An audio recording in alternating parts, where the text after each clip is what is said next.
जे बिजु जनता दल को stand T नब Biju Patnaik stand नब ना नवीन पट्टनायक स्टैंड नब देखो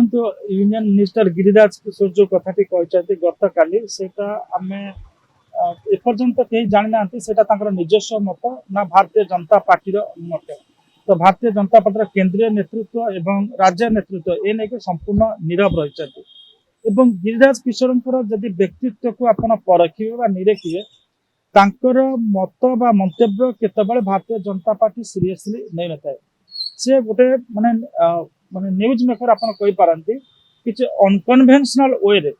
बा अणपारंपरिक ढंग से किसी गोटा मत मंतव्य दे न्यूज पेपर हेडलाइन से क्रिएट कर पारती बा से न्यूज रे रहती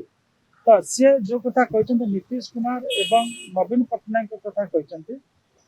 बेले बेले से कथार दुईटी धार थाए सेटा आपण जदि बाहिक अर्थ देखिए ताहले जे माने बाहिक अर्थ अपेक्षा जोटा तार गोटे लुकायित अर्थ था से बाहिक अर्थ रे बुझा पड़थियो गोटे किंतु लुकायित अर्थ रे सेटा गोटे साटायर थाए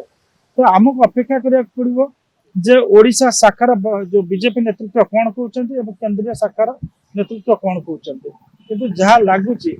जे से गोटे ओडिशा रे गोटे कंफ्यूजन एवं सेठी गोटे कंफ्यूजन क्रिएट करया पय चेष्टा करिसंती बा ता भीतर उद्देश्य थाई पारे जेहेतु आगामी दिन में बिहार निर्वाचन होगा जाऊँगी सी सीटी जमी फुलसर मारिक निरस्तर बेले बेले कराए किसी लोक को आपण को आघात करानी कि फुलसर मारिक गोटाए लोक को आप मारिदेवे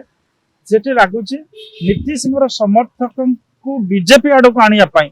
सी एक प्रकार आपणकर माने चेष्टा कर